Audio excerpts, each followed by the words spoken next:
Got it गराउँ अरे got it तर चाहिँ त्यो त्यहाँ गट इट गरिदिनु पर्यो गट इटमा क्लिक गरिदिनु पर्यो र माइक अन गर्नु पर्यो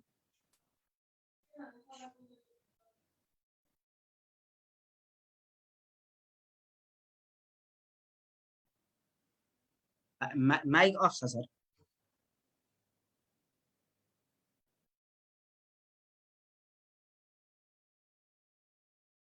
अनम्युट हेलो हेलो नमस्कार नमस्कार गुड इभिनिङ सबै साथीहरूलाई एकमुष्ट रूपमा स्वागत छ सन्तोष सरले धेरै कुराहरू इन्फर्मेसनहरू बताइसक्नु भएको छ विशेष गरेर द्वितीय पत्रमा आधारित रहेर हामी कसरी चाहिँ एकैचोटि अरूभन्दा धेरै स्कोर गर्ने र म्याक्सिमम चाहिँ दोस्रो पत्रलाई अथवा तेस्रो पत्रलाई विशेष गरेर लेखनसिपमा हामी कसरी अब्बल हुने र अरूभन्दा चाहिँ अगाडि बढेर सफल हुने भन्ने कुराको धेरै टेक्निकहरू सन्तोष सरले सटिक उहाँ थोरै बोल्नुहुन्छ स्पष्ट बोल्नुहुन्छ र त्यो पुरा हुन सक्ने कुरा मात्रै बोल्नुहुन्छ त्यही भएर धेरै इन्फर्मेसनहरू यहाँहरूले प्राप्त गरिसक्नु भएको छ मैले त्यो विश्वास गरेँ र सबै साथीहरूलाई एकमुष्टमा स्वागत छ विशेष गरेर हामी चाहिँ योभन्दा अगाडि मैले एउटा चाहिँ तपाईहरुलाई थर्ड पेपरको ओरिएन्टेसन मैले गराएको थिएँ एउटा दुईटा ओरिएन्टेसन भएको थियो त्यसमा थर्ड पेपरमा आधारित रहेर हामीले क्लास पनि गर्यौं र पुरा कोर्स हामीले सकाइ पनि सकेका छौं थर्ड पेपरको त्यसै गरेर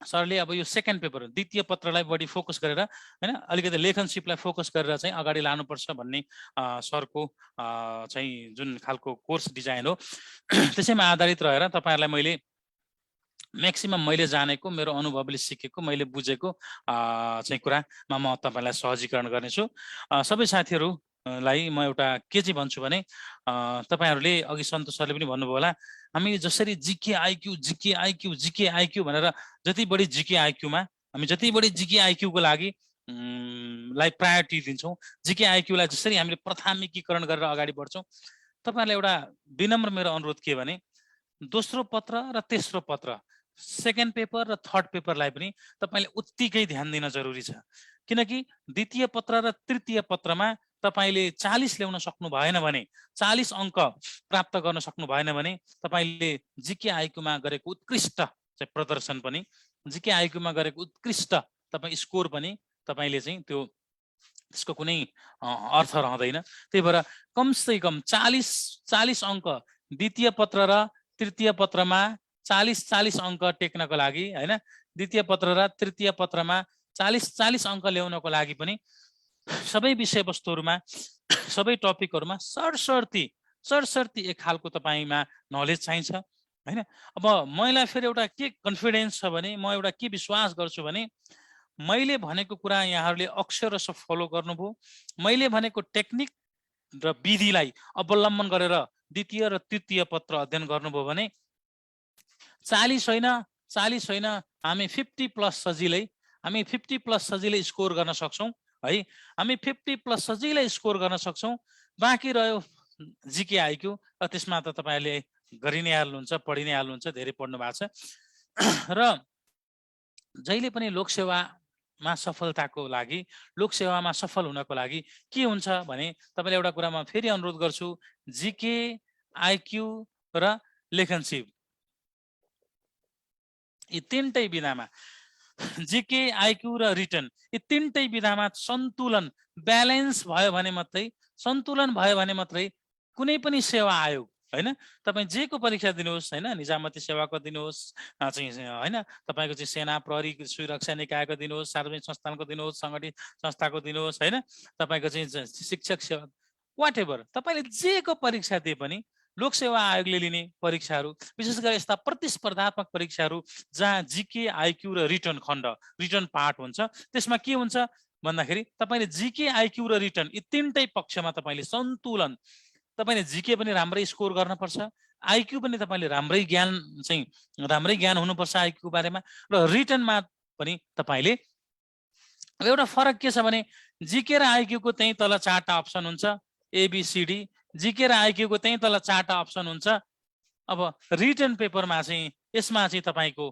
प्रश्नहरू मात्रै हुन्छन् रिटन पेपरमा चाहिँ तपाईलाई अप्सन हुँदैन है साथीहरु रिटन पेपरमा चाहिँ तपाईलाई प्रश्न मात्रै तिर्स्याएको हुन्छ प्रश्न मात्रै राखिएको हुन्छ त्यही भएर तपाई रिटन पार्टमा एकदमै सचेत हुनुपर्छ है।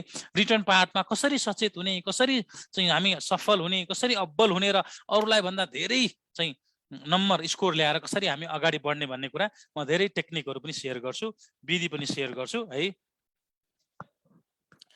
मेरो रेकर्ड भिडियो पाइन्छ कि नै भन्दै हुनुहुन्छ। अब यो चाहिँ तपाईँले मलाई लाग्छ भिडियो रेकर्डेड भएको अवस्थामा कोलम्बिया एकाडेमी मार्फत तपाईँले रेकर्ड भिडियो पाउनुहुन्छ जस्तो मलाई व्यक्तिगत रूपमा लाग्छ। र यसबारेमा रेकर्ड भिडियो पाइन्छ या पाइँदैन भन्ने कुरा तपाईँले थप स्पष्ट हुन कोलम्बिया एकाडेमी म्यानेजमेन्टमा सम्पर्क राख्नु हुन अनुरोध गरेँ। अब चिन्ता केही नलिने है। मैले एउटा कुरा भने, के कुरा भनेदेखि तपाईँलाई जिके र आइक्यू तपाईँले पढि नै राख्नुहुन्छ, बेला बेला तपाईँले त्यो अपडेट गरि नै राख्नुहुन्छ। तपाईँलाई रिटर्न पेपरको लागि विशेष गरेर द्वितीय पत्र र तृतीय पत्र सुब्बा साहेबहरूको लागि र खरदार साहेबहरूको लागि त्यो पत्रमा, द्वितीय र तृतीय पत्रमा तपाईँले रिटर्नमा कसरी आफूलाई रिटर्नको स्तरमाथि बढाउने, रिटर्नमा कसरी म्याक्सिमम नम्बर प्राप्त गर्ने, स्कोर प्राप्त गर्ने भन्ने कुरा म तपाईलाई सिकाउँछु। नमस्ते सबै साथीहरूलाई।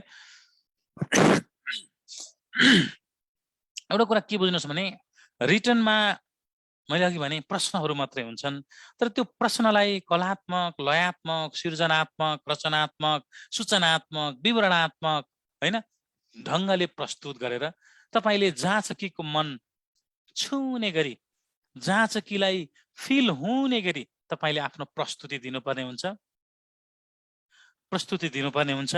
हो, त्यो प्रस्तुति तपाईलाई जुन जाँचकीले तपाईले लेखेको कुरा, मैले एउटा कुरा भन्ने गरेको छु, तपाईको कपीमा जे लेखेको छ डिटरमाइन त्यति कुराले हुन्छ, निर्धारण त्यति कुराले हुन्छ है साथीहरू।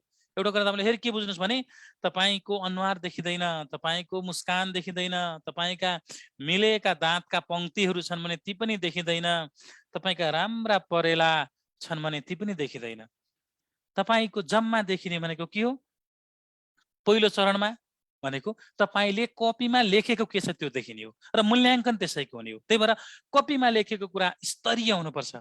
दोस्रो चरणमा जुन दाँतका लहर देखाउन, परेला मिलेका परेला देखाउन चाहिँ अन्तर्वार्तासम्म पुग्नुपर्छ। अन्तर्वार्तामा पुग्नलाई के गर्नुपर्छ? अन्तर्वार्तामा पुग्नलाई रिटर्नमा फर्स्ट पेपर लिखित परीक्षामा चाहिँ उत्तीर्ण हुनुपर्छ है। तपाईलाई म सरसर्ती एउटा बताउँछु। हेर्नुहोस् है, यो रिटर्नको कस्तो हुन्छ भने तपाईलाई यो जहाँ पनि काम लाग्छ हैन। जस्तो मैले एउटा भन्ने गरेको छु क्या,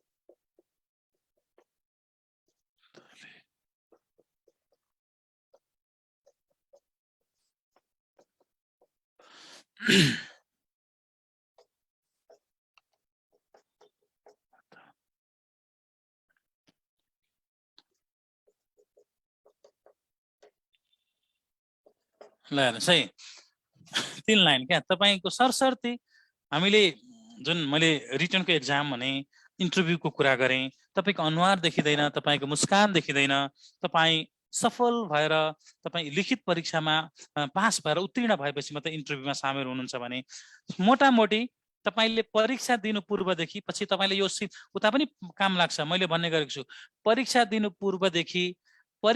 पूर्वदेखि तपाई पदमा कुर्सीमा गएर बसुन्जेलसम्म यति कामहरू पुरा हुन्छन्। हेर्नुहोस् है, तपाई परीक्षा दिनु पूर्वदेखि, तपाई लोकसेवाको चाहिँ फर्म विज्ञापन खुल्दादेखि अथवा लोकसेवाको विज्ञापन यो बेला खुल्छ है, खरदारको विज्ञापन यो बेला खुल्छ, सुब्बा साहेबको यो बेला खुल्छ, अधिकृतज्यूको यो बेला खुल्छ भनेर जुन जुन लोकसेवाले वार्षिक कार्यतालिका प्रकाशित गर्छ त्यो बेलादेखि तपाई पदमा कुर्सीमा बसुन्जेलसम्म यी 3टा लाइन पुरा हुन्छन्। त यो तपाईलाई जीवनमा धेरै काम लाग्छ। वार्षिक रिक्त प्रतिशत विज्ञापन दर, वार्षिक रिक्त प्रतिशत विज्ञापन दर प्रश्न परीक्षा उत्तर लेखी पुगे म अन्तर। वार्षिक रिक्त प्रतिशत विज्ञापन दर प्रश्न परीक्षा उत्तर लेखी पुगे म अन्तर। योग्यताले नियुक्ति पाए पदमा, योग्यताले नियुक्ति पाए पदमा अब त मलाई के चाहिन्छ र? ल हेर्नुहोस् है, वार्षिक रिक्त प्रतिशत विज्ञापन दर, वार्षिक रिक्त प्रतिशत विज्ञापन दर प्रश्न परीक्षा उत्तर लेखी पुगे म अन्तर। प्रश्न परीक्षा उत्तर लेखी पुगे म अन्तर। योग्यताले नियुक्ति पाए पदमा अब त मलाई के चाहिन्छ र? ल हेर्नुहोस् त, सबैभन्दा सुरुमा लोकसेवाले के गर्छ? यही काम गर्छ होइन? तपाईँले यही 3टा लाइन पार गरेर जागिर खानुहुन्छ। हेर्नुहोस् है, तपाईँलाई त्यही भएर तपाईँ अलिकति कसरी सेवा प्रवेश गर्नुहुन्छ ओरिएन्टेसन भएकोले सबैभन्दा सुरुमा लोकसेवाले के गर्छ? वार्षिक कार्यतालिका, वार्षिक कार्यतालिका प्रकाशित गर्छ हो 1 नम्बरमा। 2 नम्बरमा रिक्त पदहरूको माग गर्छ हो। 3 नम्बरमा प्रतिशत निर्धारण गर्छ हो। 4 नम्बरमा विज्ञापन प्रकाशन गर्छ। 5 नम्बरमा प्रश्नपत्र निर्माण र परिमार्जन गर्छ। 6 नम्बरमा लिखित परीक्षा सञ्चालन गर्छ। 7 नम्बरमा उत्तर पुस्तिका परीक्षण गर्छ। 8 नम्बरमा लिखित परीक्षाको नतिजा प्रकाशित गर्छ। 9 नम्बरमा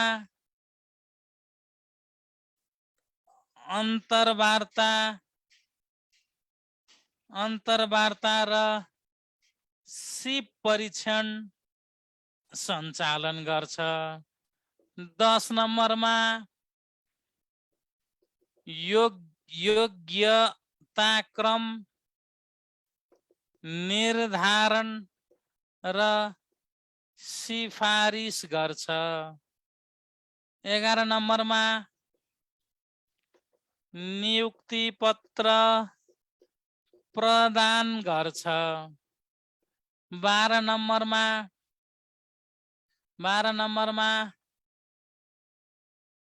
पदस्थापना गर्छ हैन? पदहरूको विज्ञापन प्रकाशन यहाँ एउटा छुट्यो है, यहाँ 13वटा हुन्छ, यहाँ एउटा छुट्यो, यहाँ यो दरको छुट्यो छ।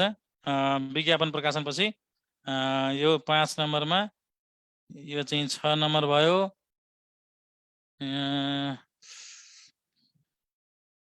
यो 7, यो 8, यो 9, यो 10, यो 11, यो 12, यो 13 र यहाँ चाहिँ 5 नम्बरमा के गर्छ? दरखास्त सङ्कलन र छानबिन गर्छ। ल हेर्नुहोस्, ल हेर्नुहोस् है साथीहरू, तपाईहरुले जागिर खानु अगाडि अथवा लोकसेवाको परीक्षा को लागि फर्म भर्नु अगाडिदेखि कुर्सीमा बसुन्जेल, लिखित परीक्षा पास गरेर अन्तर्वार्ता पास गरेर कुर्सीमा बसुन्जेलसम्म कति चरणहरू पूरा गर्नुहुन्छ भन्दाखेरि 13वटा चरणहरू पूरा गरेर चाहिँ पूरा हुन्छ। अब अर्को कुरा के छ? तपाईको पदपूर्ति गर्ने तरिका के हो, पदपूर्तिका चरण के हो, पदपूर्तिका चाहिँ विधि के हो भने पनि यही हो। ल हेर्नुहोस् है, वार्षिक रिक्त प्रतिशत विज्ञापन दर, वार्षिक रिक्त प्रतिशत विज्ञापन दर प्रश्न परीक्षा। पहिला प्रश्न हुन्छ, प्रश्न भएपछि परीक्षा हुन्छ, परीक्षा प्रश्न नबनाइकन परीक्षा लिन सकिन्छ त? सकिँदैन नि। सुरुमा प्रश्न बनाउनु पर्यो, त्यहाँबाट चाहिँ परीक्षा लिनु पर्यो, प्रश्न बनाएपछि अनि उत्तर पुस्तिका जाँच गर्नु पर्यो है। त्यही भएर प्रश्न परीक्षा उत्तर लेखी पुगे म अन्तर, योग्यताले नियुक्ति पाए पदमा अब त के चाहिन्छ र। यी 13वटा स्टेपहरू तपाईँले थाहा पाउनुपर्छ है। सुन्नुहोस् है, वार्षिक रिक्त प्रतिशत विज्ञापन दर। सबैभन्दा सुरुमा के हुन्छ? वार्षिक कार्यतालिका प्रकाशित गर्छ लोकसेवाले। यो बेलामा सुब्बाको, यो बेलामा खरिदारको, यो बेलामा अफिसरको अथवा यो बेलामा यो सेवाको विज्ञापन आउँछ है भनेर लोकसेवाले 1 नम्बरमा वार्षिक कार्यतालिका प्रकाशित गर्छ। 2 नम्बरमा के गर्छ? रिक्त पदहरूको माग गर्छ हैन, देशैभरिबाट रिक्त पदहरूको माग गर्छ। 3 नम्बरमा के गर्छ? प्रतिशत निर्धारण गर्छ, खुल्लामा कति, महिलामा कति, आदिवासी समावेशी समूह र खुल्लामा कति कति। अनि 4 नम्बरमा के गर्छ? विज्ञापन प्रकाशन गर्छ हैन, प्रतिशत निर्धारण गरिसके पछाडि विज्ञापन प्रकाशन गर्छ। अनि 5 नम्बरमा के रहेछ? दरखास्त सङ्कलन र छानबिन गर्छ। सबै दरखास्त हालेको दरखास्त सही नै हुन्छ भन्ने छैन नि। नासुको कमान्डो क्लास हुन्छ त, नासुको कमान्डो क्लास नै भनिराख्नु भएको छ सरले है। दरखास्त सङ्कलन र छानबिन हुन्छ 5 नम्बरमा। 6 नम्बरमा के हुन्छ? प्रश्नपत्र निर्माण र परिमार्जन हुन्छ हैन। 6 नम्बरमा प्रश्नपत्र निर्माण र परिमार्जन हुन्छ। 7 नम्बरमा लिखित परीक्षा सञ्चालन हुन्छ। 8 नम्बरमा उत्तर पुस्तिकाको परीक्षण हुन्छ। 9 नम्बरमा लिखित परीक्षाको नतिजा प्रकाशित हुन्छ। 10 नम्बरमा अन्तर्वार्ता र सिप परीक्षण सञ्चालन हुन्छ। 11 नम्बरमा योग्यता क्रम निर्धारण, योग्यता क्रम सिफारिस अथवा निर्धारण हुन्छ। 12 नम्बरमा नियुक्ति पत्र प्रदान हुन्छ। र मेरो आरबीबी को अनलाइन क्लास भन्दै हुन्छ। मेरो आरबीबी को अनलाइन क्लास राइट नाउ छैन, तर म आरबीबी को म्यानेजमेन्ट पार्ट को क्लास लिन्छु, तपाईलाई थाहा छ। ओके ल, त्यसै गरेर अनि 13 नम्बरमा पदस्थापना हुन्छ। ल यति चरण हुन्छन् है लोकसेवामा। तपाईलाई मैले अहिले ठ्याक्कै सुब्बाको यो सिलेबस यो पढिहाल्नुस् सेकेन्ड पेपर भनेर भन्नुभन्दा त्यो भन्दा अगाडि लोकसेवाले कति प्रक्रिया पूरा गर्छ भनेर तपाईलाई यो जीवनमा काम लागिरहन्छ। सुन्नुहोस् है, वार्षिक रिक्त प्रतिशत विज्ञापन दर, प्रश्न परीक्षा उत्तर लिखी पुगे म अन्तर, योग्यताले नियुक्ति पाए पदमा अब त के चाहिन्छ र। ल हेर्नुहोस्, वार्षिक कार्यतालिका प्रकाशित, रिक्त पदहरूको माग, प्रतिशत निर्धारण, विज्ञापन प्रकाशन, दरखास्त सङ्कलन र छानबिन, प्रश्नपत्र निर्माण र परिमार्जन, लिखित परीक्षा सञ्चालन, उत्तर पुस्तिका परीक्षण, लिखित परीक्षाको नतिजा प्रकाशन, अन्तर्वार्ता र सिप परीक्षण, योग्यता क्रम निर्धारण, सिफारिस, नियुक्ति पत्र प्रदान र पदस्थापना। ल है, वार्षिक रिक्त प्रतिशत विज्ञापन दर, प्रश्न परीक्षा उत्तर लिखी पुगे म अन्तर, योग्यताले नियुक्ति पाए पदमा अब त मलाई के चाहिन्छ र। ओके ल, यति गरिसके पछाडि अब तपाईलाई द्वितीय पत्रमा विशेष गरेर सुब्बा साहेबहरूले आफ्नो सेकेन्ड पेपरमा, सुब्बा साहेबहरूले आफ्नो दोस्रो पत्रमा सर कहिलेबाट हुन्छ भन्दै हुनुहुन्छ। क्लास त अब सुरु भइ नै सक्यो। आज यो ओरिएन्टेसन क्लास हो, सम्भवतः तपाईलाई चाहिँ यो आज ओरिएन्टेसन क्लासले तपाईलाई धेरै सूचना चाहिँ दिने गर्छ।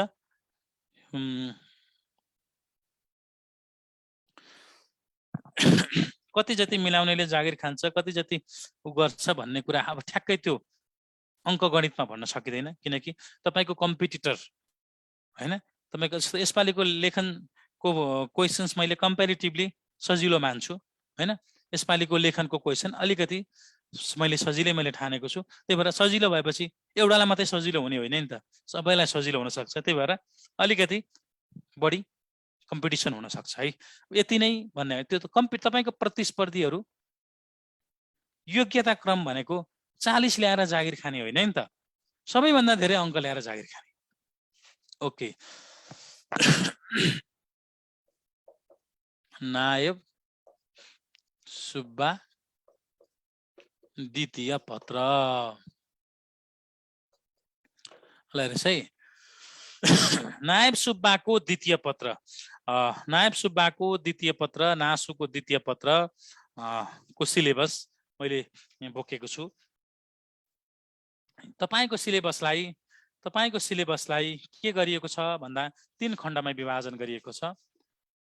खण्ड तीनवटा छन्। तपाईको सिलेबसका 3वटा खण्डहरू छन्।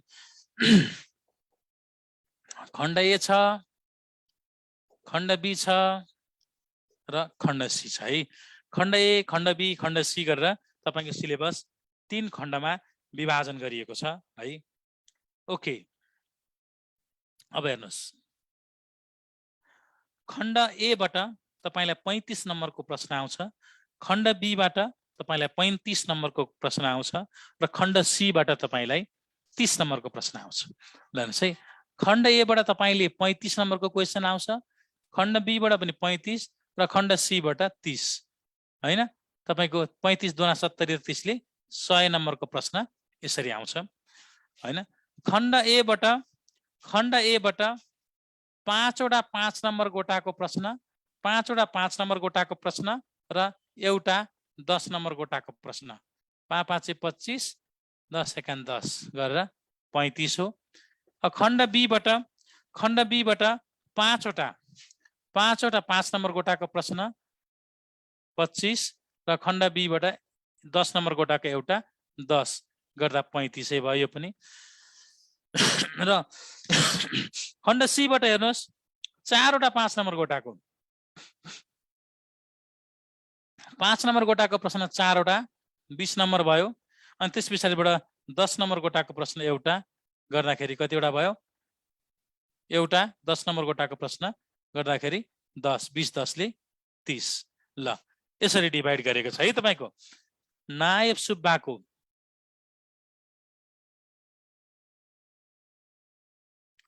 क्वेसन सेट पनि हुन्छ, एन्सर पनि हुन्छ, तपाईहरुका जिज्ञासा पनि पूरा हुन्छन्, केही चिन्ता लिनु पर्दैन। रिटनमा त तपाईहरु पास भइसक्नुभयो, चिन्ता नगर्नुस् न। तर मैले भनेको विधि, पद्धति, तरिका, टेक्निक्स म त शब्दमा खेलाउँछु नि तपाईहरुलाई, वाक्यमा खेलाउँछु, शब्दमा खेलाउँछु, अर्डरमा, सिलसिलामा खेलाउँछु। मैले रिटन पेपर कसरी, पहिला त तपाईलाई मैले सिलेबसको मात्रै जानकारी गराउँदैछु। तपाईले नायब सुब्बाको द्वितीय पत्रको 100 अंकको चाहिँ 100 अंकको सिलेबस परीक्षा दिँदै गर्दा कोही त नयाँ साथीहरु हुनुहुन्छ नि त, उहाँले कसरी दिनुहुन्छ भन्दाखेरि तपाईको सिलेबसलाई 3 खण्डमा विभाजन गरिएको छ। खण्ड ए, खण्ड बी र खण्ड सी। खण्ड ए र खण्ड बी 35 नम्बरको र खण्ड सी 30 नम्बरको र टोटल 100। तर प्रत्येक खण्डको उत्तर चाहिँ छुट्टा छुट्टै उत्तर पुस्तिकामा लेख्नुपर्छ, छुट्टा छुट्टै कपी आउँछ। अब त्यस पछाडिबाट खण्ड ए लाई, तपाईको खण्ड ए लाई नेपालको भौगोलिक, सामाजिक र आर्थिक अवस्था नाम दिएको छ। खण्ड बी लाई संवैधानिक व्यवस्था र सरकारको नाम दिएको छ। र खण्ड सी लाई सार्वजनिक सेवा सञ्चालन एवं व्यवस्थापन भन्ने नाम दिएको छ। यसरी तपाईलाई 3टा खण्डमा विभक्त गरिएको छ। ल अब म अलिकति अगाडि बढे। सर्लक्कै एकै पटकमा अरूले भन्दा धेरै नम्बर पनि कसरी ल्याउने, एकै पटकमा नाम कसरी निकाल्ने, एकै पटकमा अरूले भन्दा धेरै नम्बर पनि ल्याउने र नाम कसरी निकाल्ने, रिटर्नमा धेरै नम्बर कसरी ल्याउने मैले बताएँ है त। ल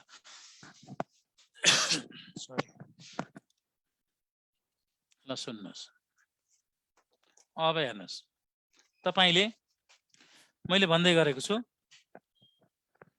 ल त्यही खोजेको भन्दै हुनुहुन्छ। ल हेर्नुस्, रिटन पेपरको एन्सर जहिले पनि सुरु भयो। अब सुरु कुरो, रिटन पेपरको लेखनसिपको एन्सर जहिले पनि, लेखनसिपको एन्सर जहिले पनि ओबिसी फर्मेटमा हुनुपर्छ, ओबिसी ढाँचामा हुनुपर्छ। ल रिटन पेपरको एन्सरलाई हामी ओबिसी फर्मेटमा लेख्छौँ र मैले तपाईहरुलाई क्लास लिँदा, भन्दा, बोल्दा, तपाईहरुको लाई मैले स्लाइड प्रेजेन्टेसन गर्दा पनि म सबै ओबिसी फर्मेटमै प्रस्तुत गर्छु। सबैभन्दा पहिला लेखनमा पास गर्नलाई ओबिसी फर्मेट जान्नुपर्छ है।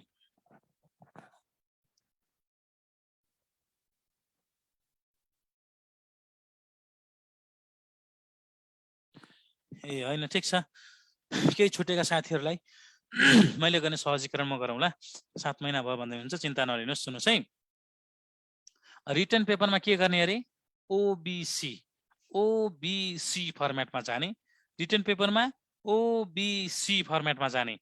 हेर्नुहोस्, आजैबाट यो काम थालिहाल्नुहोस् है। मैले यदि तपाईहरू मेरो क्लास जोइन गर्नुहुन्छ, मेरो क्लास तपाईहरूलाई चित्त बुझ्यो अथवा यो मेरो क्लास मेरो कुरा तपाईहरूलाई हो जस्तो लाग्यो भने हैन, मैले पनि धेरैवटा लोकसेवाका परीक्षा, लोकसेवा अहिले लिएका परीक्षाहरू उत्तीर्ण भएर चाहिँ मैले अनुभव सङ्कलन गरेको छु, अनुभव बटुलेको छु। त्यही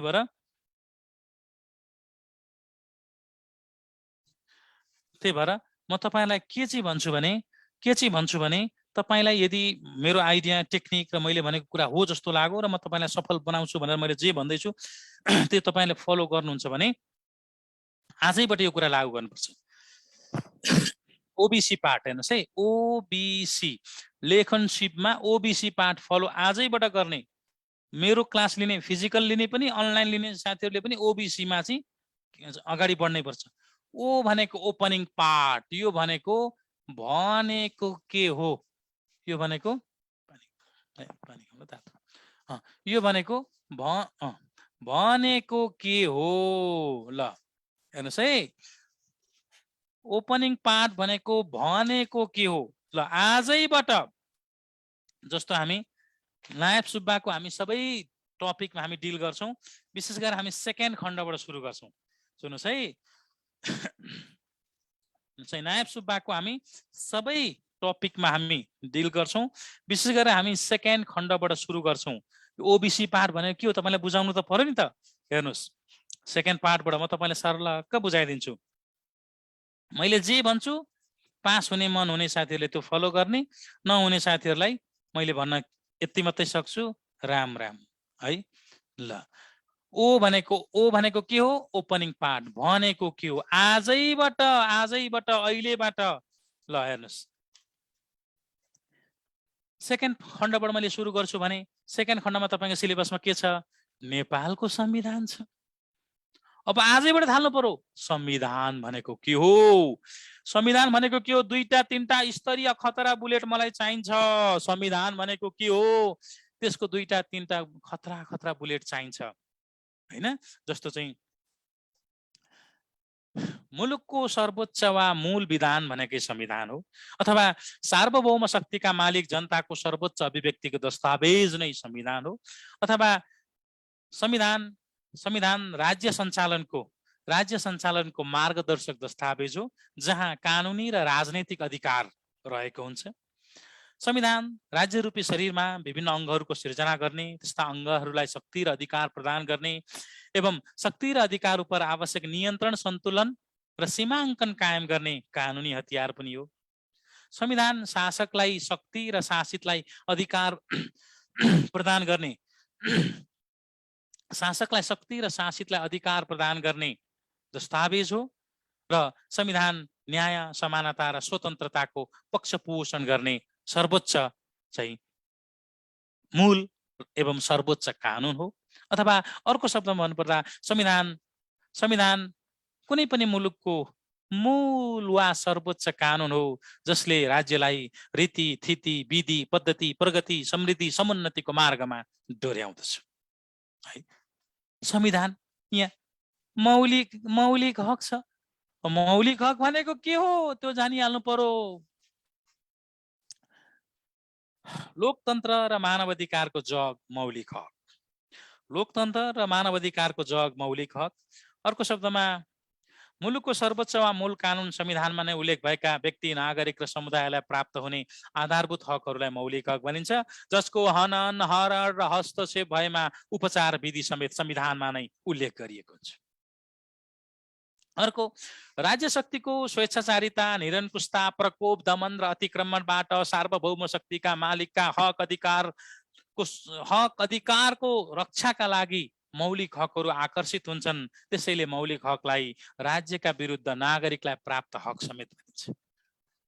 अर्को शब्दमा कार्यपालिका र व्यवस्थापिकालाई संवैधानिक एवं कानुनी सीमामा सीमाङ्कन गरी सीमित सरकारको प्रत्याभूति गर्नु मौलिक हकहरूको अभिष्ट हो। कार्यपालिका र व्यवस्थापिकालाई कानुनी एवं संवैधानिक सीमामा सीमाङ्कन गरी सीमित सरकारको प्रत्याभूति दिलाउनु मौलिक हकहरूको अभिष्ट हो। मौलिक हकले नागरिक स्वतन्त्रता नागरिकको रक्षाका लागि वकालत गर्दछ। अर्को, राज्यका नागरिकका कर्तव्य अरे कर्तव्य भनेको के हो? कर्तव्य भनेको के हो? कुनै पनि नागरिकले आफ्नो शारीरिक, मानसिक, बौद्धिक र आर्थिक क्षमताले भ्याएसम्म शारीरिक, मानसिक, आर्थिक, बौद्धिक क्षमताले भ्याएसम्म हैन के गर्ने भन्दाखेरि भ्याएसम्म के गर्ने भन्दाखेरि मुलुकको अखण्डता, राष्ट्रिय एकता, स्वाधीनतालाई अक्षुण्ण राखी सोका पक्षमा प्रतिबद्ध हुनु नागरिकको पहिलो कर्तव्य हो। बाँकी कर्तव्य धारा 48 मा छन्, अरु पनि भन्छु। ओके, अर्को कुरा छ निर्देशक सिद्धान्त। अरे के हो निर्देशक सिद्धान्त भनेको के हो जान्नु पर्यो नि पहिला। राज्य सञ्चालनको मूलभूत आधार स्तम्भ राज्यका निर्देशक सिद्धान्त। ल हेर्नुस्, राज्य सञ्चालनको मूलभूत आधार स्तम्भ भनेको के हो? राज्यका निर्देशक सिद्धान्तहरू। अथवा राज्यले आफ्नो गन्तव्य पहिचान गरी सरकारलाई सोतर्फ परिलक्षित हुनलाई मार्गदर्शन गर्ने सिद्धान्तहरू नै राज्यका निर्देशक सिद्धान्तहरू। अथवा मुलुकको सामाजिक, आर्थिक एवं सर्वाङ्गीण विकासका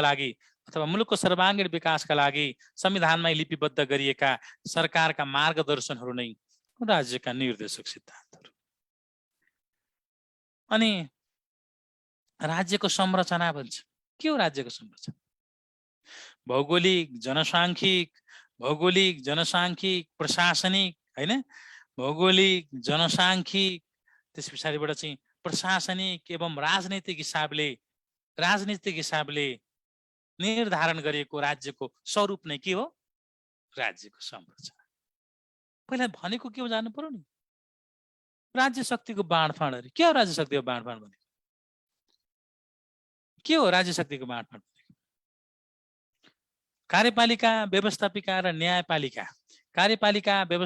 न्यायपालिकामा भएको शक्ति र अधिकारलाई विभाजन गर्ने कार्य नै राज्य शक्तिको बाँडफाँड। यसले अवशिष्ट अधिकार समेतलाई जनाउँदछ। संघीयता। अरे क्या हो संघीयता भनेको? राज्य एक, सरकार अनेकको अवस्था संघीयता हो। राज्य कति? एक, सरकार कति? अनेक। नेपाल कतिवटा छन्? 50 वटा। 53 वटा छन् नेपाल, एउटा छ। सरकार कतिवटा छन्? 761 वटा छन्। कहाँ छन्? एउटा सङ्घ छ, 7 वटा प्रदेश छन् अनि 753 वटा स्थानीय तह छ। त्यो भनेको के हो? राज्य एक, सरकार अनेकको अवस्था नै के हो? वाउ, कस्तो राम्रो साथीले आइडिया। अहिले म भन्दैछु। राज्य एक, सरकार अनेक भनेकै संघीयता हो। अर्को शब्दमा सुन्नुहोस्, एउटै भूगोल र राजनीतिक प्रणालीभित्र बहुतहका सरकारको संवैधानिक सुनिश्चितता नै के हो? संघीयता हो। अर्को शब्दमा केन्द्रमा भएको विधायकी, कार्यकारिणी र न्यायिक अधिकारलाई संविधान मार्फत नै 2 वा सोभन्दा बढी तहमा विभाजन गर्ने प्रक्रिया, विभाजन गरी शासन गर्ने प्रणाली के हो? संघीयता। अर्को शब्दमा संविधान मार्फत नै राज्य शक्तिको विभाजन हुने हुँदा संघीयतालाई के पनि भनिन्छ? सार्वभौम सत्ताको विभाजन गर्ने प्रणाली पनि भनिन्छ। सिम्पली द बेस्ट, सजिलो तरिकाले बुझ्नु पर्दा संघीयता एउटा शासनको विधि, शैली, प्रक्रिया हो जहाँ सो शासन, सो व्यवस्थापन, सो नियन्त्रण र सो सञ्चालनको मान्यता राखिन्छ। यो एउटा करारीय, यसलाई चाहिँ ल्याटिन भाषाको फेडोस भन्ने वर्डबाट आएको, यसलाई करारीय मान्यता, सन्धि, सम्झौता भन्ने बुझिन्छ।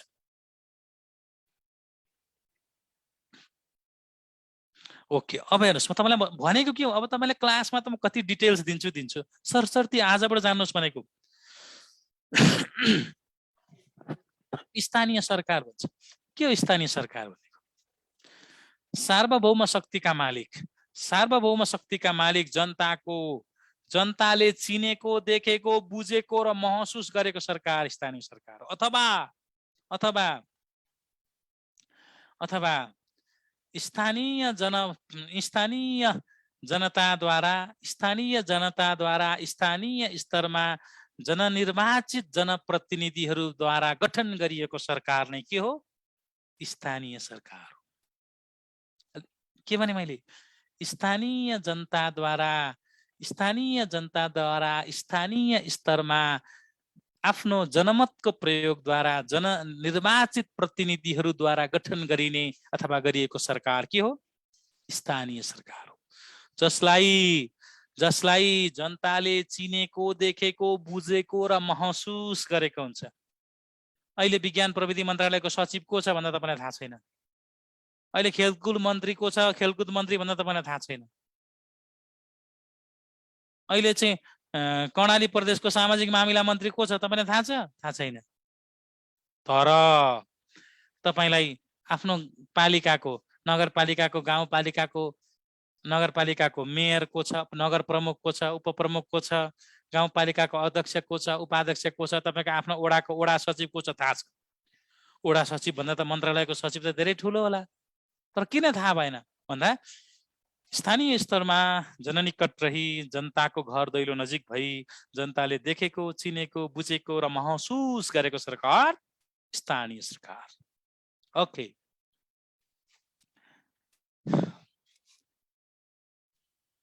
नागरिक शिक्षा।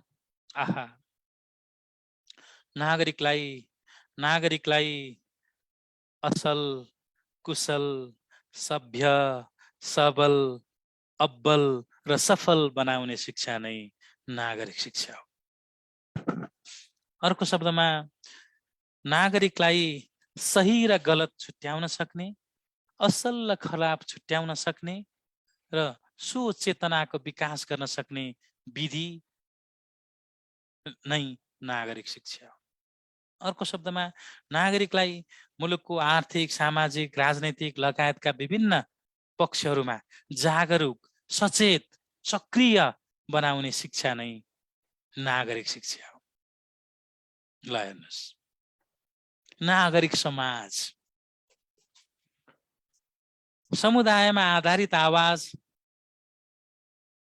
विस्तार अरू क्लास आइहाल्छ नि, किन छिटो? यो त म सबै पढाउँछु डिटेल्समा।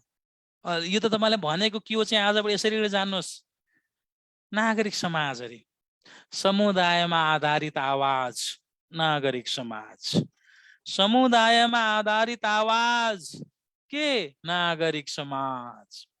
अथवा सार्वजनिक सरोकार र चासोको विषयमा स्वतस्फूर्त रूपमा प्रतिक्रिया जनाउने, सार्वजनिक सरोकार र चासोको विषयमा स्वतस्फूर्त रूपमा प्रतिक्रिया जनाउने स्वतन्त्र समूह वा मञ्च नै नागरिक समाज। अनि कानुनको अर्थ, कानुनको अर्थ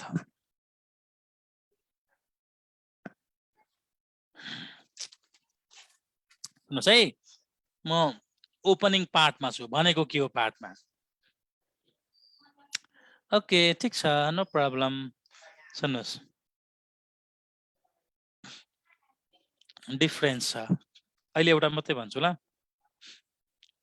नागरिक चेतनाले, नागरिक शिक्षाले नागरिक चेतनाको विकास गर्छ। अहिले अरू पछि भनौँला। सुन्नुहोस्, म अलि अगाडि बढिसकेँ। कानुन है, कानुन के हो? कानुन भनेको, कानुन भनेको नियम हो अरे। कानुन भनेको सबैले मान्नुपर्छ अरे, त्यस्तो भनेर हुन्छ। मुलुकको विधि र व्यवहारलाई व्यवस्थित, मर्यादित, अनुशासित, सभ्य, हैन? मुलुकको विधि र व्यवहारलाई व्यवस्थित, अनुशासित, सभ्य, असल एवं गतिशील बनाउने नियमहरूको संघालोलाई कानुन भनिन्छ। मुलुकको विधि र व्यवहारलाई व्यवस्थित, मर्यादित, अनुशासित, गतिशील बनाउने नियमहरूको संग्रहलाई के भनिन्छ? कानुन भनिन्छ। अथवा मानवीय आचरण र व्यवहारलाई व्यवस्थित र अनुशासित बनाउने संहिता नै कानुन हो। अलि बृहत भन्नु पर्यो भने व्यक्ति, समाज, परिवार र राष्ट्रलाई नै, व्यक्ति, समाज, परिवार, राष्ट्र र विश्वलाई नै हैन व्यवस्थित, मर्यादित, अनुशासित, हैन नियमित, सभ्य बनाउने नियमहरूको संग्रह नै के हो? कानुन हो। यसले के गर्छ? यसले भय, डर, धम्कीको सिर्जना गर्छ। अनि के गर्छ? अनि व्यक्तिलाई त्यसलाई पालना गर्न बाध्य बनाउँछ। यो मानव जातिद्वारा निर्माण गरी मानव जातिकै लागि लागू गरिन्छ। अनि कानुनका स्रोत अरे, कानुनका स्रोत, कानुन निश्रित हुने, निस्किने, कानुन निश्रित हुने अथवा कानुन उत्पन्न हुने, कानुन निश्रित हुने वा कानुन उत्पन्न हुने स्थानलाई कानुनको स्रोत भनिन्छ, जुन वैधानिक हुनुपर्छ, प्रक्रियागत हुनुपर्छ र सार्वभौम र वैध संस्था र शक्तिद्वारा जारी भएको हुनुपर्छ। नजिर अरे, एउटा मात्रै भन्छ ल मिठो बुझिने गरी, नजिर। कानुनको खाली ठाउँ भर्ने कानुनलाई नजिर भनिन्छ। कानुनको खाली ठाउँ भर्ने कानुन, अब अलि लोकसेवाको भाषामा भन्छु ल, कानुनको रिक्तता पूर्ति गर्ने कानुनलाई नजिर भनिन्छ। यो अहिले पढेकै होइन त, तपाईले केही कुरै बुझ्नु भएको, तपाईलाई यो भनेको के हो जान्नुहोस् भने यो त डिटेल्समा गइहाल्छु नि म। कानुनको रिक्तता पूर्ति गर्ने कानुनलाई के भनिन्छ? नजिर भनिन्छ। है, भाषा मिठो हुनु पर्यो नि, मैले भन्ने गर्छु क्या। चलन चल्तीमा हामी तेरो बुवाको टाउको भन्छौँ नि, तेरो बुबाको टाउको भन्छौँ नि चलन चल्तीमा। लोकसेवामा के थाहा छ? त्यही कुरालाई लोकसेवाको भाषा कस्तो हुनुपर्छ? तेरो बुवाको टाउको भन्छौँ नि चलन चल्तीमा, तर लोकसेवाले त्यही कुरालाई कसरी भन्छ? हजुरको पिताजीको शिर। अर्थ एउटै हो नि, तेरो बुबाको टाउको भन्नु र हजुरको पिताजीको शिर भन्नु एउटै होइन र?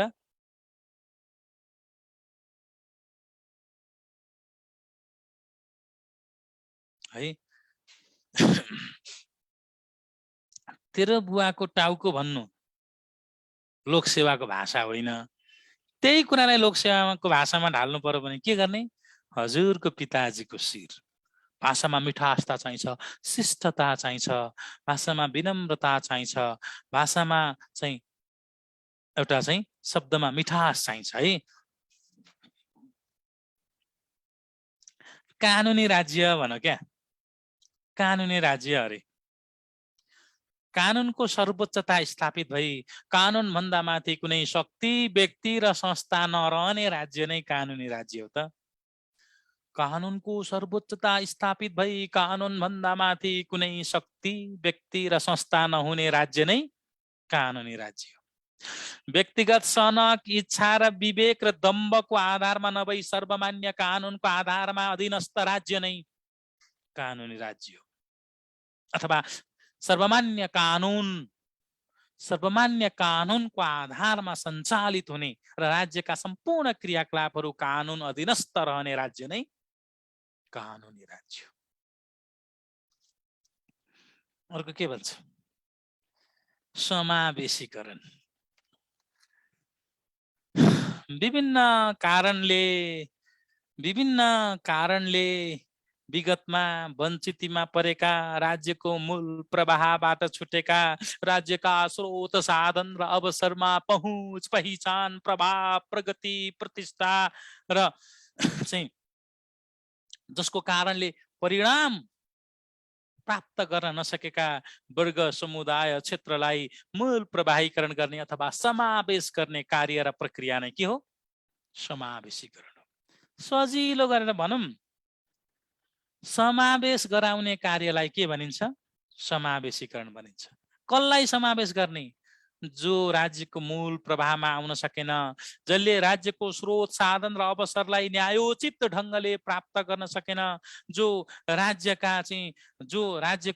चाहिँ पहिचानबाट, राज्यको चाहिँ पहुँचबाट र राज्यमा उसले चाहिँ उसको प्रतिनिधित्वबाट छुटेको छ, त्यस्तो वर्ग, समुदाय, क्षेत्र, लिङ्गलाई प्रतिनिधित्व सुनिश्चित गर्ने अथवा समावेशका लागि प्रतिनिधित्व गराउने कार्य भनेकै समावेशीकरण हो। र यसले मुलुकको कार्यकारी तहदेखि कार्य सञ्चालन स्तरसम्म सार्थक र अर्थपूर्ण सहभागिताको वकालत गर्दछ। अर्को शब्दमा भन्यौं,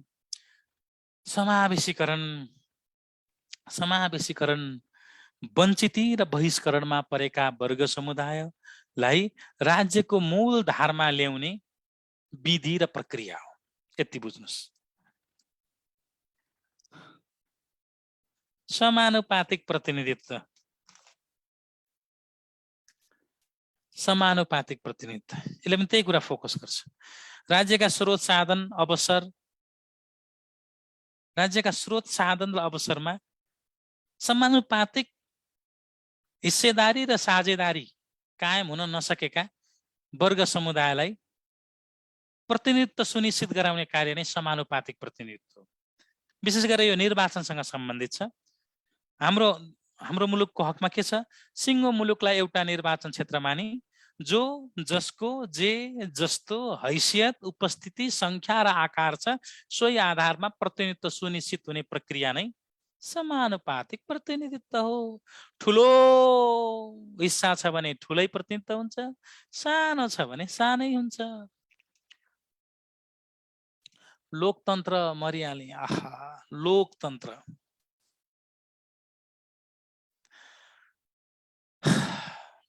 भनेको के हो भन्दाखेरि सार्वभौम शक्तिका मालिक जनताको सर्वोपरिता र सर्वोच्चता स्थापित भएको अवस्था नै लोकतन्त्र हो। सार्वभौम शक्तिका मालिक जनताको सर्वोपरिता र सर्वोच्चता कायम भएको अवस्था नै लोकतन्त्र हो।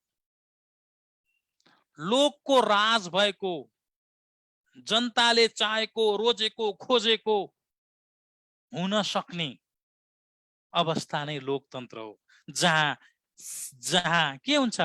जहाँ सार्वभौम शक्तिका जनता सार्वभौम शक्ति बोकेर, सार्वभौम शक्ति प्राप्त गरेर बसेका हुन्छन्। सार्वभौम शक्ति जनतालाई प्राप्त हुन्छ, त्यो नै लोकतन्त्र हो। धेरै छ, टु बी कन्टिन्यू। मानव अधिकार, आहा,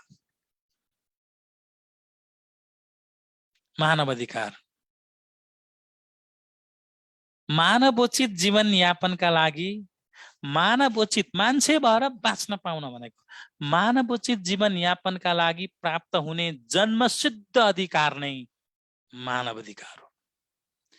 मानवोचित जीवन यापनका लागि, मान्छे भएर बाँच्न पाउनका लागि जन्मिने बित्तिकै पाइने अधिकार के हो? मानव अधिकार हो। मानवताको सर्वोच्चता, सर्वोपरिता स्थापित हुने अवस्था भनेकै मानव अधिकार हो। यो अविभाज्य हुन्छ, अहरणीय हुन्छ।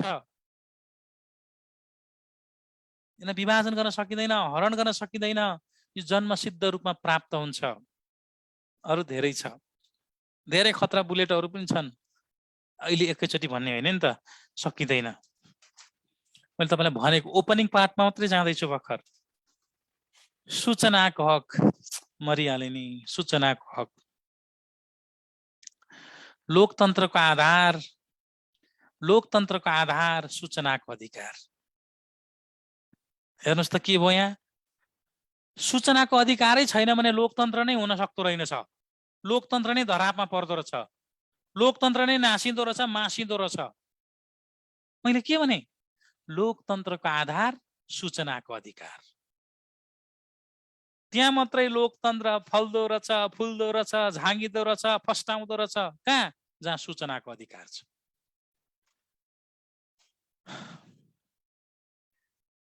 सूचना दिनुपर्ने कर्तव्य र सुसूचित हुने अधिकार नै सूचनाको अधिकार हो। सूचना दिनुपर्ने कर्तव्य र सुसूचित हुने अधिकार, मैले जान्न पाउँछु, मेरो जान्न पाउने अधिकार छ र मैले जान्न पाउने अधिकार हुँदै गर्दा कसैले सूचना मलाई दिनुपर्छ। त्यही भएर सूचना दिनुपर्ने कर्तव्य र सुसूचित हुन पाउने अधिकार, सूचनाको अधिकार। केही नेटमा समस्या भयो होला। अर्को, यो मौलिक हकहरू पनि मौलिक हक हो। लोकतन्त्रको अक्सिजन अफ डेमोक्रेसी, लोकतन्त्रको प्राणवायु नै हो। र नलेज इज पावरको सट्टा अब information is power. Knowledge is पावरको सट्टा इन्फर्मेसन इज पावर हो। यसमा धेरै कुरा छन्। कहिले सुरु भयो, के भयो, अवस्था के छ, सूचनाको हक सम्बन्धी 2064 हैन, नियमावली 65, राष्ट्रिय सूचना आयोग, सबै कुरा गर्छौँ हामी। पारदर्शिता, आहा, कसैको व्यक्तिगत खोजी नीति गर्नु भएन। कसले कस्तो कपडा लगाएको छ, कसले चाहिँ किचन कता फर्काएको छ, कसको खाट सुत्ने कता छ, हैन, कसको चाहिँ भर्याङ कता फर्केको छ, मतलब भएन। पारदर्शिता केमा मतलब? सार्वजनिक सरोकार र महत्त्वको, सबैको हक लाग्नेमा त पारदर्शी हुनु पर्यो नि। सार्वजनिक सरोकार र महत्त्वको विषयलाई देख्न सक्ने, हेर्न सक्ने र बुझ्न सक्ने बनाउनु र खुलापन कायम गर्नु नै पारदर्शिता हो। यो नासुको सेकेन्ड पेपरकै क्लास हो, ओप्पो अलिक एभ्रीवान, खोइ के हो तपाईँको नाम। सार्वजनिक महत्त्व र सरोकारका विषयहरूलाई आम नागरिकले देख्न सक्ने, बुझ्न सक्ने र हेर्न सक्ने बनाउने कार्य र प्रक्रिया नै पारदर्शिता हो। अथवा सार्वजनिक सरोकारका विषयहरूलाई विषयहरूमा खुलापन कायम गर्नु नै पारदर्शिता हो। तर वाङ्गै चाहिँ होइन है, फेरि कतिपय कुरा देखाउन मिल्दैन, छोप्नुपर्छ। पारदर्शिता भनेको खुला हो तर वाङ्गै होइन, यति बुझ्नुहोस्। विद्युतीय सुशासन, आहा कति मिठो। सुशासन भनेको असल शासन, उच्च अनुशासन, कुशल, जनमुखी, जनमैत्री र जनअपेक्षित प्रशासन एवं सार्वजनिक स्रोत र साधनको कुशल व्यवस्थापन नै सुशासन हो। सार्वजनिक काम कारबाही र प्रक्रियालाई पारदर्शी, जनमुखी, जवाबदेही र उत्तरदायी बनाउने शासन नै सुशासन हो। जनताको आस्था र विश्वास प्रतिबिम्बित हुने शासन प्रणाली सुशासन हो, जहाँ पारदर्शिता, जवाबदेहिता, विधिको शासन, सार्वजनिक काम कारबाहीमा स्वच्छता र वैधता आकर्षित हुने गर्दछ। अनि विद्युतीय सुशासन भनेको चाहिँ के हो त? विद्युतीय यन्त्र, उपकरण, प्रविधि, सञ्जाल मार्फत कायम गरिने सुशासन नै विद्युतीय सुशासन। यसमा भन्न खोजेको के हो थाहा छ?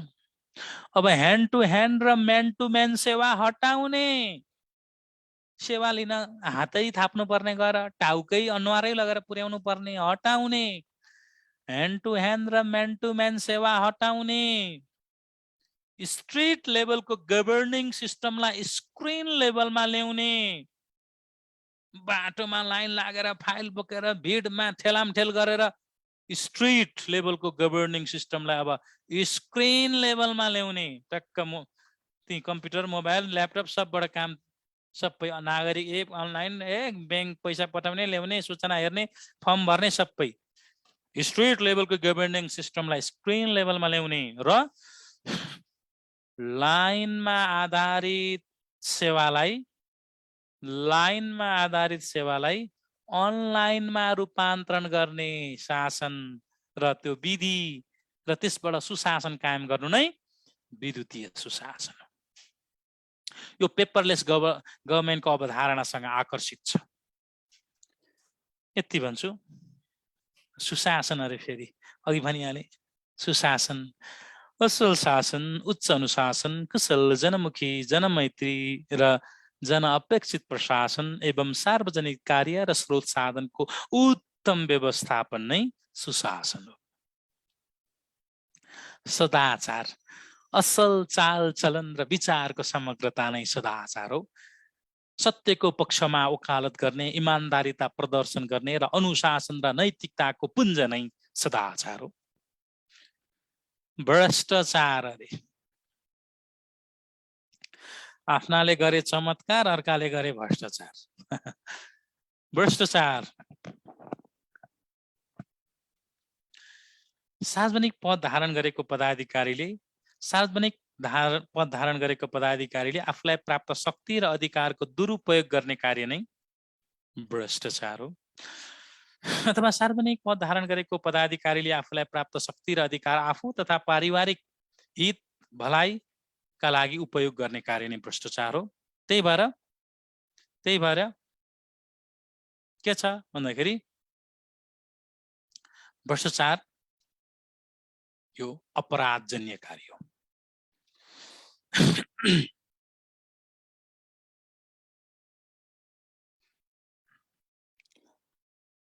यस सम्बन्धी कानुनी व्यवस्था भन्छ भ्रष्टाचार सम्बन्धी। कानुनी व्यवस्थामा त सिम्पल सजिलो छ। के छ? भ्रष्टाचार निवारण 2059 छ, अख्तियार दुरुपयोग आयोग 2048 छ, भ्रष्टाचार निवारण अख्तियार दुरुपयोग अनुसन्धान आयोग नियमावली 2059 छ, सम्पत्ति शुद्धिकरण ऐन छ, नियमावली छ हैन, मनी लन्डरिङ सार्वजनिक खरिद ऐन छ, सुशासन ऐन छ, निजामती सेवा ऐन नियमावली छ, स्थानीय सरकार सञ्चालन ऐन छ हैन, आर्थिक कार्यविधि हैन सम्बन्धी ऐनहरू छन्, यस्ता धेरै खरिद ऐनहरू छन्। हो, यी सबै ऐनहरू छन्। तपाईले ओपनिङ पार्ट भनेको के हो? अहिले मैले भने नि, जब तपाईले भनेको के हो जान्नुहुन्छ, जब तपाईले भनेको के हो जान्नुहुन्छ, बुझ्नुहुन्छ, भनेको के हो बुझिसके पछाडि त्यसको आवश्यकता किन छ, महत्त्व किन छ, त्यो किन चाहिन्छ, औचित्य के हो, उपदेयता के हो, त्यसका विशेषता के छन्, त्यसका चाहिँ त्यसको उद्देश्य के हो, सबै जान्नुहुन्छ। मैले भन्छु क्या, यो के हो, यो हेर्नुहोस् त, यो के हो? यो मार्कर हो, यो मार्कर हो। अब मलाई यो मार्करै भन्ने थाहा छैन भने पो यो के हो त? यो मार्कर हो भन्ने थाहा छ भने मार्कर यस्तो हुन्छ, यस्तो साइजको हुन्छ, यसलाई लेख्न पर्छ, यसले लेख्छ, यसमा मसी भर्न पर्छ हैन, यसमा भिर्ने पनि हुन्छ हैन, यसलाई यति पैसा पर्छ, यसबाट चाहिँ यस्ता चाहिँ यसबाट चाहिँ यसरी यति समयसम्म चाहिँ लेख्न सक्छ। मार्कर हो भन्ने थाहा पाएपछि यसको महत्त्व आवश्यकता थाहा पाइएन र? थाहा पाइयो त। एउटा विद्यालय छ, स्कुल छ भने त्यो विद्यालय स्कुल हो भन्ने बुझेपछि तपाईले त्यहाँ पठन पाठन हुन्छ, त्यहाँ चाहिँ विद्यार्थीहरू हुन्छन्, त्यहाँ चाहिँ हैन टिचरहरू हुन्छन्, त्यहाँ चाहिँ खेल्ने ग्राउन्ड हुन्छ, त्यहाँ चाहिँ पढाइको सिकाइको आदान प्रदान हुन्छ, विशेष गरेर सिकाउने काम गरिन्छ, त्यहाँ चाहिँ विभिन्न क्लासहरू हुन्छन्, विभिन्न उमेर समूहका चाहिँ बालबच्चाहरू हुन्छन्। विद्यालय भन्ने थाहा पाएपछि विद्यालयको आवश्यकता महत्त्व के छ थाहा भएन र? भयो त। विद्यालय थाहा छैन, क्या हो त्यो ठुलो घर छ, क्या हो थाहा छैन भने पो त्यसको अर्थ पनि, त्यो महत्त्व पनि थाहा हुँदैन, आवश्यकता पनि थाहा हुँदैन। यो हेर्नुहोस् त, मैले यो कपमा पानी खाइरहेको छु। जब मलाई यो कप हो, पानी खाने अथवा केही कुरा पिउने चाहिँ भाँडो हो भन्ने मलाई थाहा भएपछि यो किन चाहिन्छ, यसको महत्त्व आवश्यकता के छ भन्ने मलाई थाहा भएन र? अब यस्तो छ, क्या हो, यो खाने पो हो कि, यो पकाउने पो हो कि, यो खेल्ने पो हो कि, म यो के हो मलाई यो मैले चिनेकै छैन भने पो, मलाई यसको मिनिङै थाहा छैन भने पो क्या हो थाहा छ भने त यसको काम किन छ पनि मलाई थाहा हुन्छ नि।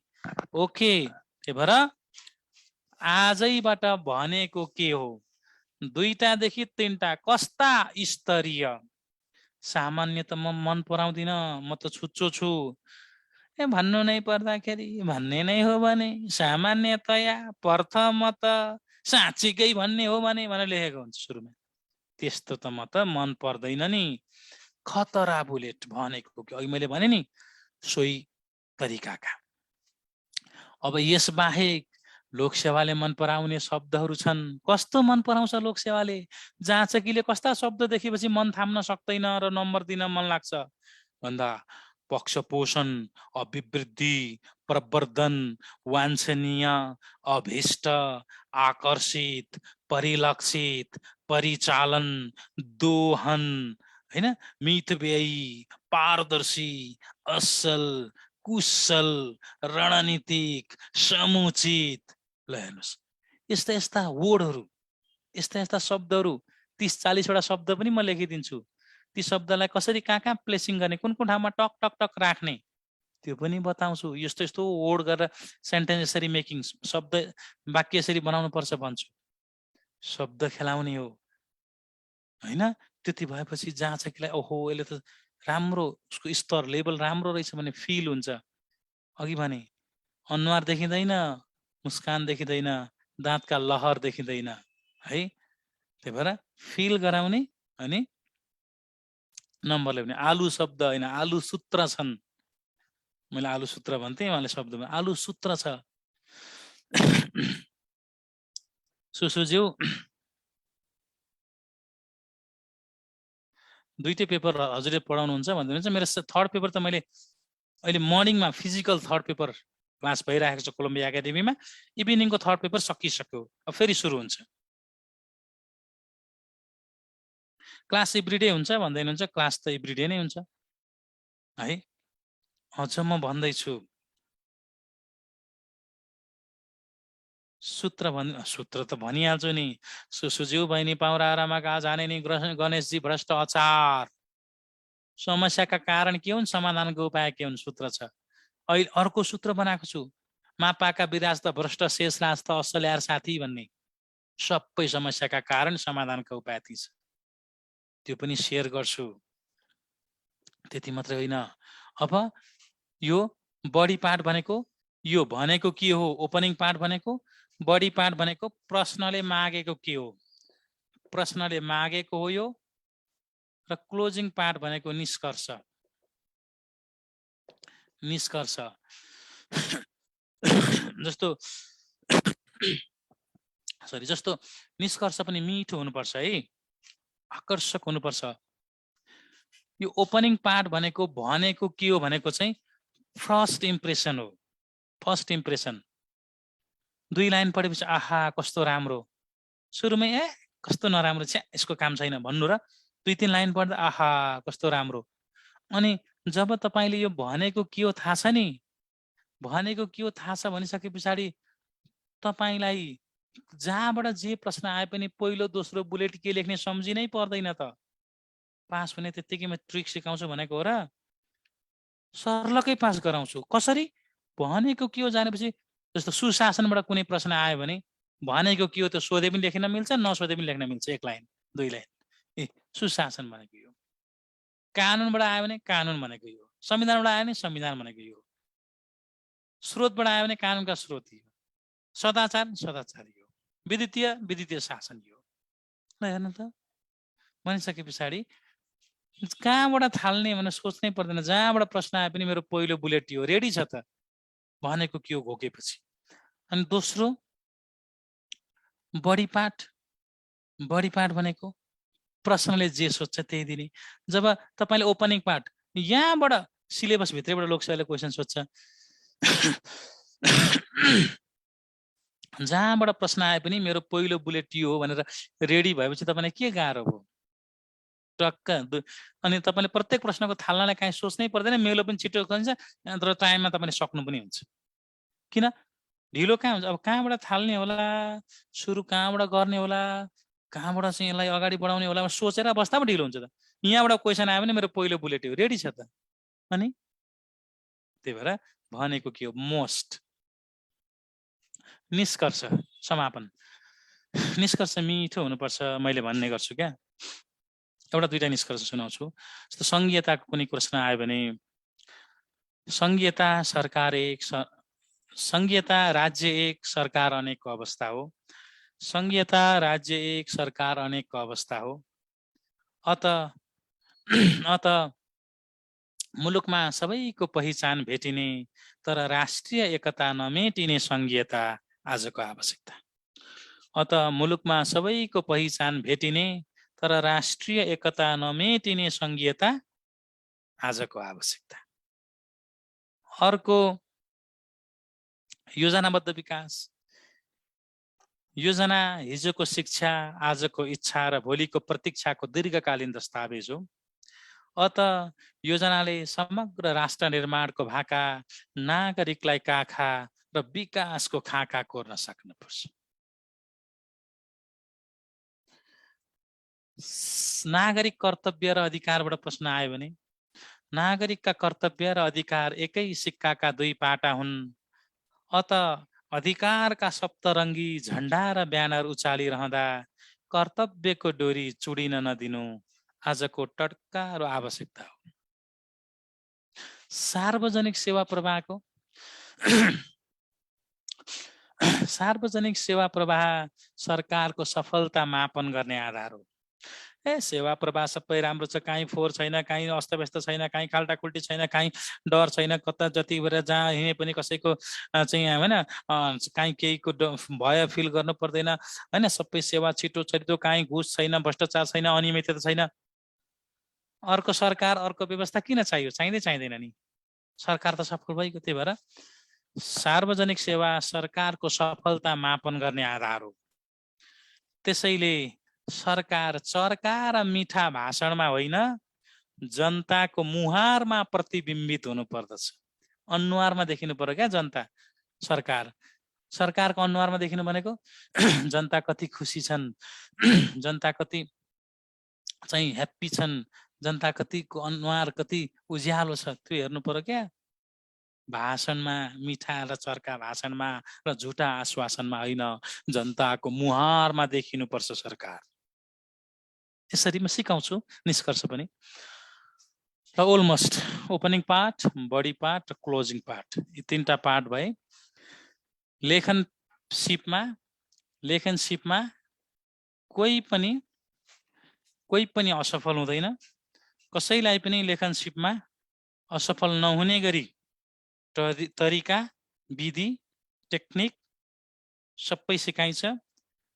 थालनी ओपनिङ पार्ट कसरी गर्ने, बडी पार्ट प्रश्नले मागेको कसरी लेख्ने, क्लोजिङ पार्ट समापन कसरी गर्ने, निष्कर्ष कसरी लेख्ने, सबै सिकाउँछु।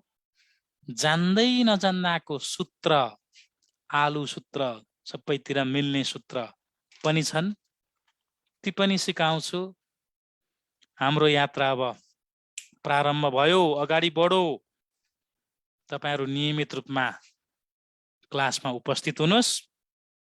लेखन पेपर सेकेन्ड थर्ड जुनसुकै होस्, चिन्ता नगर्नुहोस्, म छु, तपाईहरु हुनुहुन्छ। आजलाई ओरिएन्टेसन सेसन यति नै। बाँकी यो त कास्टिङ मात्रै हो। अब रियल फिल्म चाहिँ क्लासबाट सुरु हुन्छ, टपिकबाट। अब हामी टपिकमा प्रवेश गरेर अगाडि बढ्छौं। सम्पूर्ण साथीहरुको माया, सद्भाव, चासो, जागरुकता, सक्रियता र उत्सुकताका लागि आभारी छु, खुसी छु, कृतज्ञ छु। सबैलाई नमस्ते, बाइ बाइ, गुड नाइट।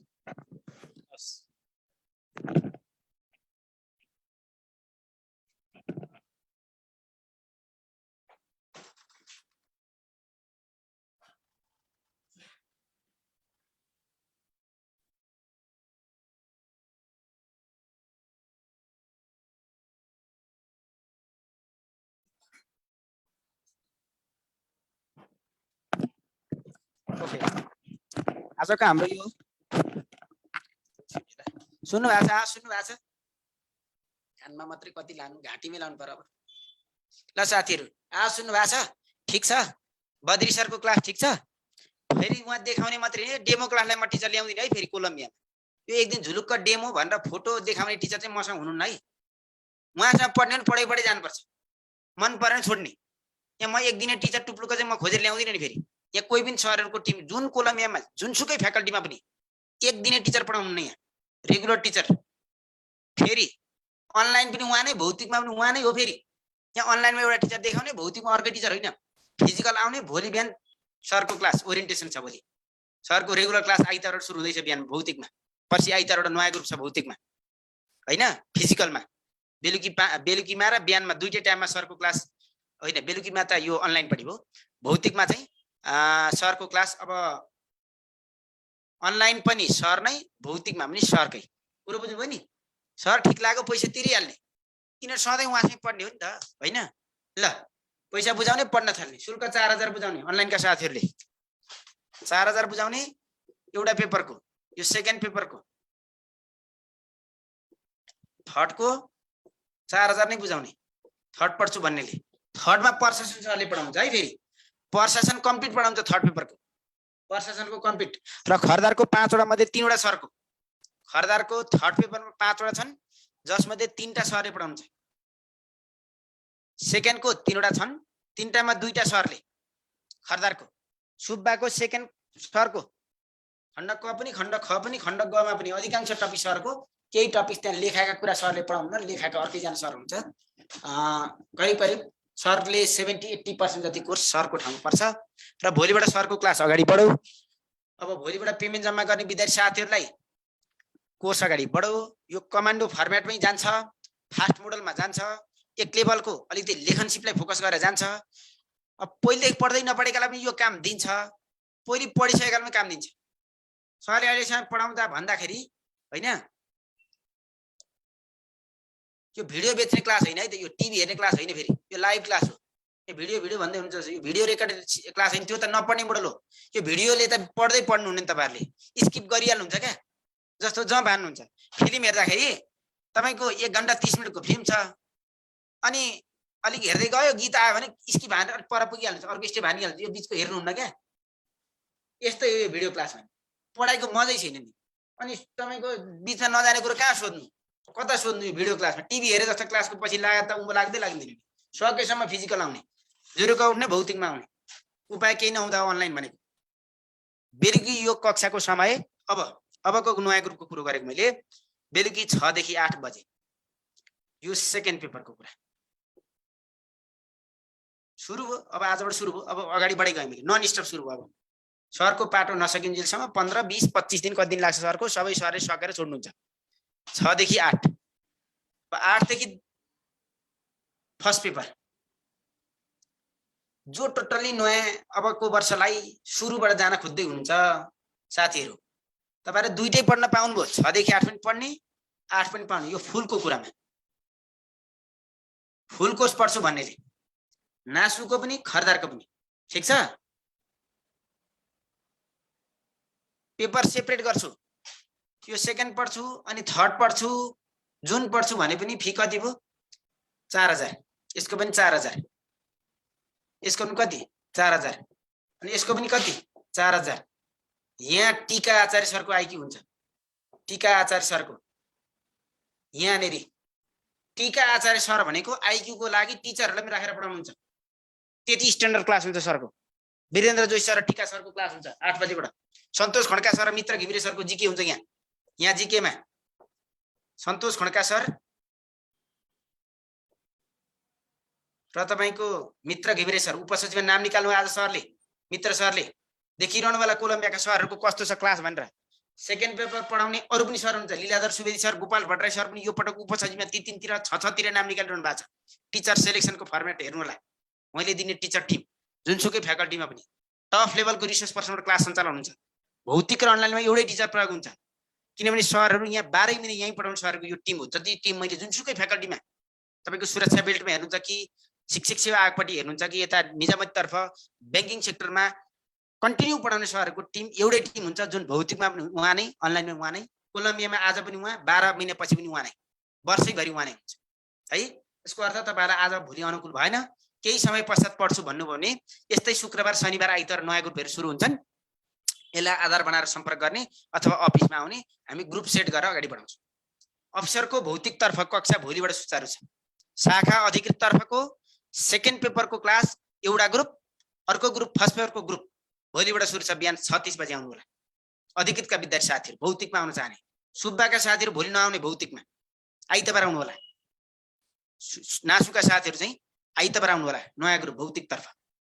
आइतबार हामीले भौतिकमा रिटन पेपर एउटा ग्रुप फर्स्ट पेपरबाट अर्को ग्रुप सुरु गर्दैछु र अनलाइनको कुरामा हामीले अहिले नासुको कुरा गरेँ मैले यहाँ नासुको यो विशेष आज ओरिएन्टेसन भएको हुँदा नासुको 6 बजेदेखि 8 बजेसम्म हामीले सेकेन्ड पेपर सुरु गर्यौँ अब आजैबाट र फर्स्ट पेपर यो तपाईहरुको सन्डेबाट सुरु हुन्छ फर्स्ट पेपर आईक्यू खण्ड टीका सरबाट सुरु हुन्छ सन्डेबाट पहिलो क्लास मैले ओरिएन्टेसन क्लास डेमो क्लास नै राख्दिन्छु आईक्यू को एउटा दुईटा क्लास ल सेक्सन अफिसरको फर्स्ट पेपर अनलाइन 8 बजेर पढ्ने मेरो आइतबारबाट सेकेन्ड पेपरको क्लास अब आगामी हप्ताको सोमबार या मंगलबार हामी सुचारु गर्छौं सेक्सन अफिसरको है यो नासु खरदार सँगै हुँदैन के रे नासु खरदार सँगै हुन्छ अफिसर सँगै हुँदैन अफिसरको लेभल मिल्दैन अलिक हाई लेभल जानुपर्छ र टप लेभल टिचर टिमबाट जानु पर्ने हुँदाखेरि तपाईको सेकेन्ड पेपर नासु अफिसरको मिल्दैन अफिसरकै लेभलमा पढ्नु पर्यो नासु खरदारले एउटा लेभल हो नासुको सेकेन्ड थर्ड को कमान्डो क्लास लिन चाहने साथीहरु भौतिकमा आएर पढ्न चाहने साथीहरु सन्डेबाट आउने आइतबारबाट आउने है त भोलि हामीले पुरानो ग्रुप सक्दैछौं का धेरैवटा ग्रुपहरु 4-5 वटा ग्रुप पुरानो भोलि सकिने छन् प्रशासनको भोलि नै सकिने छ सेकेन्ड पेपरका ग्रुपहरु भोलि नै सकिने छन् फर्स्ट पेपरका केही ग्रुप पनि भोलि सकिने छन् त्यसो भएर हामीले सन्डेबाट चाहिँ अब फेरि नयाँ ग्रुपहरु सुरु गर्दै छौं भौतिकमा चाहिँ र अधिकृत तर्फको चाहिँ शाखा अधिक चाहिँ भौतिकमा भोलिबाट सुरु छ ल यसो भो होइन म चाहिँ यो टुक्रा टुक्रा पढेर यो टुक्रा टुक्रा चाहिँ पढ्दिन यस्तो खालको गरेर चाहिँ मेरो पढाइ जिन्दगी बिग्रिन्छ म चाहिँ फुल पढ्ने भन्नेले 10,000 मा शुल्क 10,000 हो यसमा 1,000 कम गरेर 9,000 बुझौं ठीक छ तीनटै फर्स्ट पेपर पनि पढ्छु सेकेन्ड पनि पढ्छु थर्ड पनि पढ्छु तीनटै पढ्छु भन्नेले 9,000 शुल्क बुझाउनु होला र भोलिबाट पढ्न सुरु गर्ने है त भोलिबाट पढ्न सुरु गर्ने पढ्ने मनस्थिति बनाउनु भएको साथीहरुले र मेरो रिसोर्स पर्सनको टिम हेर्नु होला एकदमै मेन टिचर टिमबाट क्लास सञ्चालन गरिरहेका छौं प्रथम पत्रको अहिले हामीले यो आगामी भोलि पर्सिबाट सुरु हुने ग्रुपबाट डेली एक्जाम फर्मेट सुरु गरेका छ अनलाइनमा डेली एक्जाम हुन्छ हरेक दिन त्यो प्याटर्न रेडी पारेका छौं हामीले प्रत्येक दिन परीक्षा हुन्छ नयाँ साथीहरुलाई यो फर्स्ट पेपरको आईक्यू जीके को कक्षा हुन्छ कक्षा लगत्तै परीक्षा फिडब्याक डेली राखेको छ सधैँ एकजना सरै त्यसैमा सेट गरिदिरहेछौं हामीले र 6-8 को टाइम चाहिँ रिटन पेपरको टाइम सेट गर्यौं अहिलेलाई 6 देखि 8 मा रिटन पेपर 8 देखि फर्स्ट पेपर यही हुन्छ शाखा अधिकृत यही हुन्छ है त शाखा चाहिँ 6 देखि 8 मा रिटन पेपर हुन्छ 8 देखि 10 मा फर्स्ट पेपर हुन्छ अनि 6-8 मा रिटन पेपर पढेपछि के भयो भने नासुको छुट्टै हुन्छ अफिसरको छुट्टै हुन्छ यो ग्रुप पनि अलग अलग हुन्छ अनि 6-8 मा नासुको एउटा ग्रुप चल्छ खरदारको अर्को चल्ने भयो भने सुब अधिकृतको अलग ग्रुप चल्छ यस अनुसार जानेछ यो असार 25 लाई नै टार्गेट हो सबै टार्गेट त असार 25 लाई नै हो त्यसपछि परदेश नम्बर अनुसारको टार्गेट हुन्छ यो टार्गेट भइरहन्छ यो क्लास गइरहन्छ पढेका बेला मजाले कुरो बुझेर भरपर्दो टिचर पाएका बेलामा भरपर्दो प्रमुख प्रशिक्षकहरु भेटेको बेलामा सरको क्लास पनि मैले फ्रिक्वेन्टली दिनलाई कहिलेकाहीँ सरको कार्यव्यस्तता अफिसको ड्युटीको टाइमले गाह्रो हुन सक्छ त्यसो हुने हुँदाखेरि पेमेन्ट जम्मा गर्नलाई अफिसका नम्बरमा सम्पर्क गर्ने अथवा म एउटा स्क्रिन शेयर गरेर देखाउँछु बैंक डिटेल यहाँ तपाईहरुलाई म उपलब्ध गराउँछु यसमा जम्मा गर्न सक्नुहुन्छ र भर्ना भइसकेका अगाडिका विद्यार्थी साथीहरु हिजो अस्ति एडमिसन गरिसक्नु भएको विद्यार्थी साथीहरुलाई हामीले मेलमा आईडी पासवर्ड फरवर्ड गरिदिन्छौं त्यहाँ मेलमा आको आईडी पासवर्डमा जोइन गर्नु होला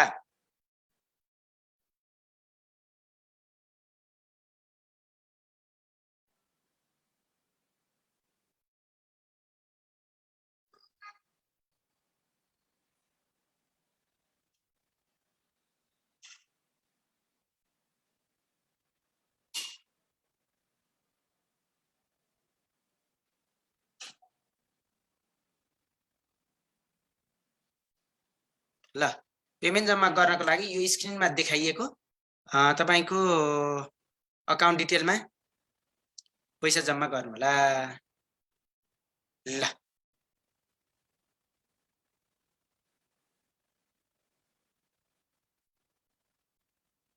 त यहाँ स्क्रिन शेयर गरेर देखाछ यहाँ भएको यो एउटा फोटो लिनुहोस् त्यहाँ दिएको बैंक डिटेल अनुसार पैसा जम्मा गरेर एउटा स्क्रिनशट लिनु त सबैले स्क्रिनशट लिनुहोस् एउटा र भोलिको क्लास ठीक 6 बजे यस्तो हुन्छ 10-15 मिनेट सर अफिसबाट आउँदाखेरि करिब आज पनि 5-7 मिनेट ढिला भएको थियो 6 नै ट्याक्कै सुरु नभएर 6:15 गर्दियो भने यो 5:30 छ नि त अहिले अफिस त्यसो गरेर ठिक हुन्छ भोलि पहिलो दिन पनि हुन्छ तपाईहरुलाई 6:15 मा सरले भोलिबाट पढाउन थाल्नुहुन्छ है त भोलिबाट सेकेन्ड पेपर खण्ड ख संविधान ऐन कानुन खण्ड सुरु हुनेछ भोलिबाट ठीक छ ल यति भयो कुरा पेमेन्टको लागि यहाँ स्क्रिन सेयर गरेर देखाइदिएँ र नयाँ साथीहरू सबैले फुल कोर्सको लागि जोइन गर्न टुक्रा एडमिसन नगर्नु होला यो टुक्राले तपाईँहरूलाई नै अल्मा ल्याउँछ फुल कोर्स पढ्ने सबै कोर्स पढिसक्ने त्यसभन्दा पछिलाई सहित सजिलो हुन्छ हस् थ्याङ्क यू सम्पूर्ण सहभागी साथीहरूलाई धेरै धेरै धन्यवाद